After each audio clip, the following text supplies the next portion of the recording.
Ever feel like you're being pulled in a completely opposite direction? Oh, definitely. Like there's this strong urge to optimize everything, Yeah. make life run like a perfect machine, tackle problems, get things done. Yeah, that drive. And then almost at the same time, there's this deep, undeniable pull to just stop, Mm-hmm. to withdraw, find a quiet corner, and just step away from it all.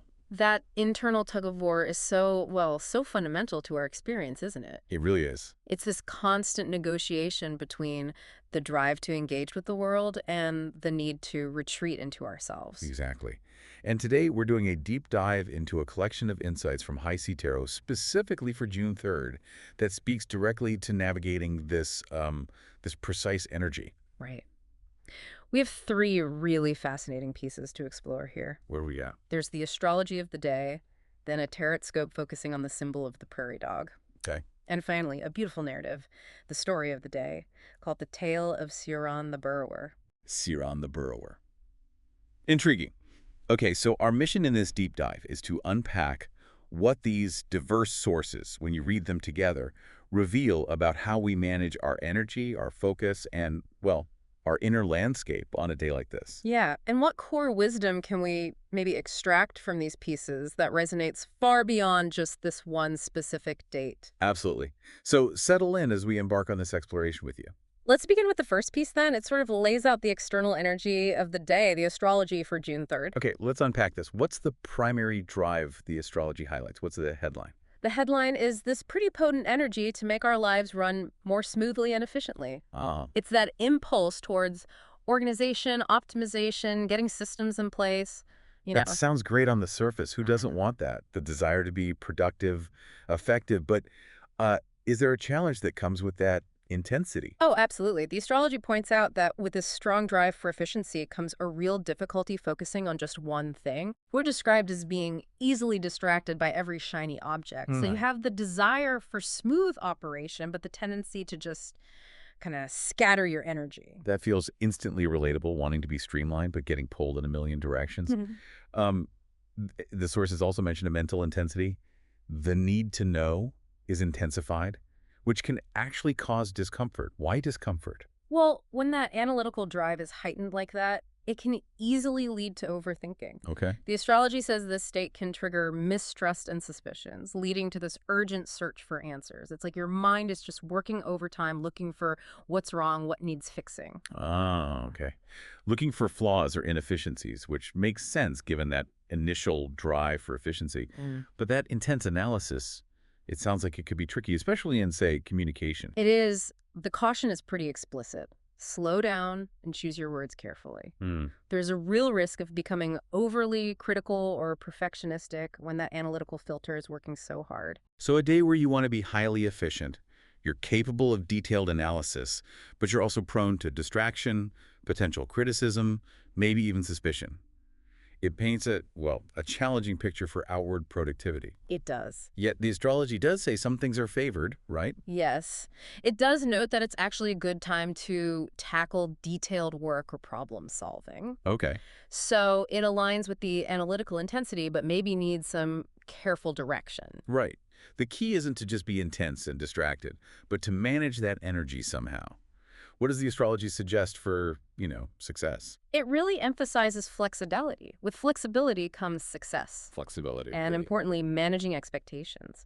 Even small steps can lead to significant progress. Small steps. Yeah. The core message seems to be trust the process and be patient. Flexibility, patience, small steps. Yeah. That's interesting advice, given the initial big push for efficiency. It feels like the astrology is describing this fundamental tension, the drive to do conflicting with the scattered reality and that mental intensity. Does that picture resonate with you? This wanting to be effective but feeling potentially overwhelmed or critical. It certainly sets a clear scene for the day's potential energy dynamics. It really does. And that feeling of being scattered, maybe even a bit critical or suspicious, because the mind is working overtime. Well, it sets the stage perfectly for the second piece of the puzzle. Which offers a powerful counterpoint, you said. Yes, the TarotScope, with the symbol of the prairie dog. Ah, the prairie dog. This feels like it addresses the other side of that pull we talked about at the start, the urge to just stop. Exactly. The core question posed by the prairie dog energy gets right to the heart of the matter. It asks, Are we pushing past our natural limits, numbing emotions, or trying to force clarity when what's really needed is stillness? Wow, that question is incredibly direct. It implies that our constant push might actually be doing more harm than good sometimes. It's described as a gentle but firm nudge. A nudge that we might be actively resisting necessary retreat, rest, or reflection. It suggests we could be overextending ourselves emotionally, mentally, or physically, or maybe just ignoring the call to tend to our inner landscape. Ignoring the call to tend to our inner landscape, while the astrology describes a day pushing for external efficiency and analysis. This feels like a clear call to the other side of the equation. What is this prairie dog medicine all about? It's really the wisdom of knowing when to pause, when to withdraw to replenish your energy before trying to re-engage with the world effectively. It's about cycles, really. And the guidance is explicit on how to avoid burnout. Yeah. It actually says, stop chasing the next thing. Reclaim quiet space. Yes, that active choice to just disengage from the external chase. And it brings up the crucial concept of boundaries. Boundaries. Boundaries are sacred. The advice is to politely but firmly withdraw from conversations, commitments, or energies that are draining us. Boundaries. Tied to retreating like a prairie dog into its burrow. That's a really interesting image. And it explicitly mentions inner work is calling. It talks about unfinished business from our heart space that might be tugging at us. And the powerful simplicity of the advice is just sit with it. Don't analyze it to death. Don't try to fix it immediately. Just allow yourself to be present with whatever's coming up. So, okay, if the astrology describes the energy driving us towards external efficiency and analysis, Right. the TarotScope is the voice reminding us of the vital need for internal stillness, for boundaries, and for tending to that unfinished emotional business. They almost seem contradictory. They do, don't they? How do you reconcile the push from the astrology with the pull to retreat from the TarotScope? Well, that tension is precisely what these sources seem to be highlighting. It's not necessarily about picking one over the other, Yeah. but maybe understanding the dynamic between them. And that's where the third piece, the story of the day, offers such a beautiful narrative illustration of this very dynamic and the wisdom of retreat. The tale of Ciarán the Burrower. Okay, tell me about this story. Where does it take us? It takes us to ancient Éire, Ireland, a land described as deeply connected to its roots, where the hills still hummed with the voices of the old gods and the rivers sang songs to the moon. Wow, a place really steeped in ancient wisdom and intuition then. Exactly. And into this land comes Ciarán, who is a prairie dog. The story notes this was rare there. He arrived over the seas on a floating log, guided by the spirit winds. So a bit of an outsider, maybe, but clearly guided to this specific place for a reason. Seems so. And he has this unique gift. He's called the Burrower of Secrets. What does that mean? Yeah, what does that mean? It means he could hear the sorrows of the land, and not just human troubles, but the whispered fears of the trees, the quiet grief of the stones, and the restless sighs of the people. He was tuned in to the collective burdens. Wow. So he's carrying the weight of the world in a sense. Yeah. And his role. His role is to take these sorrows into his burrow. Yes. Whenever the heartache weighed too heavy upon the earth, Ciarán would go underground. He'd carry those sorrows down where they would supposedly be transformed by the warmth of the earth and the songs of the old spirits. So his retreat wasn't just hiding, it was actually a process of alchemical transformation. That's a powerful image. Retreat as transformation. But the story says Ciarán faced a challenge at some point. He did. One particular season, the land became incredibly heavy with unrest. People fought, words were sharp, the winds carried bitterness, just a really difficult time. And Ciarán felt all of that. He felt the full weight of it and began to grow weary, really weary. And this weariness made him afraid to retreat. Is that right? Yes, and that's the crucial point here.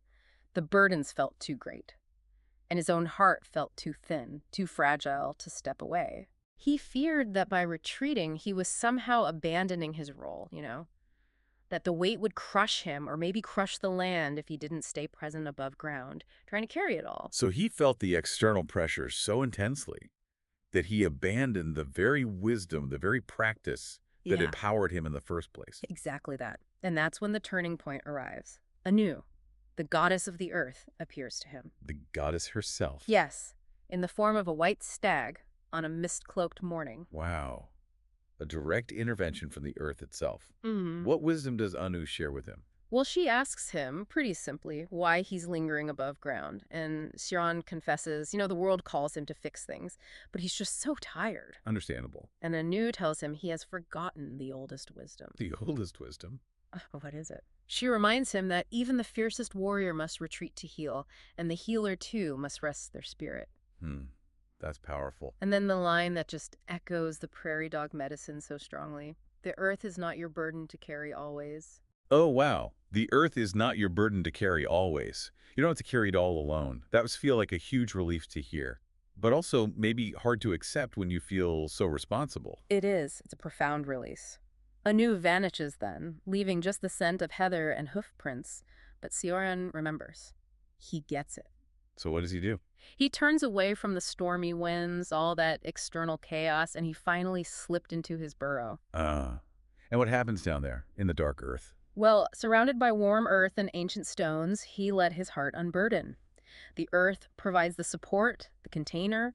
The ground hummed lullabies of old, and he dreamt of gentle rains and spring days' replenishment. So the transformation happens not because he carries the burden actively, but because he allows the earth, that space of retreat, to help process it. Precisely. He co-creates the healing by retreating, and the outcome is pretty remarkable. What happens when he comes out? When he emerged, the land was quieter, the people spoke softer, and the winds carried the scent of blooming flowers once more. Wow. So his act of personal retreat had a tangible, positive impact on the whole world he lived in. It did. This story just beautifully illustrates the truth of the prairie dog's message, doesn't it? It really does. It shows the cost of resisting that necessary withdrawal out of fear or maybe a sense of overwhelming responsibility. And it vividly demonstrates the transformative power, not just for Ciarán himself, but for his entire environment that comes from honoring that need to retreat, to unburden, and to allow the earth, or that inner space, to help process what feels too heavy to carry alone. Yeah. The enduring message feels incredibly resonant today. Retreat is not defeat, but the wisdom of the earth calling you home. The wisdom of the earth calling you home. That's lovely. Okay, so bringing these three pieces together, now we've got the drive for external efficiency and analysis from the astrology, the call for internal retreat and stillness from the TarotScope. Yep. And the story showing the profound power and necessity of that retreat. Yeah. We see this complex but maybe coherent picture emerge. Yeah, they seem contradictory at first glance, right? Push forward and solve problems, or pull back and rest. Exactly. How do these forces coexist? The astrology says tackle detailed work, but be flexible. The TarotScope says reclaim quiet space, sit with inner business. The story says going into the burrow actually transforms the external world. It feels like the synthesis isn't really about choosing one path over the other, but maybe understanding their interdependence. Interdependence. How so? Well, maybe the ability to actually be effective at that detailed work the astrology talks about, to problem solve without becoming overly critical, as it warns.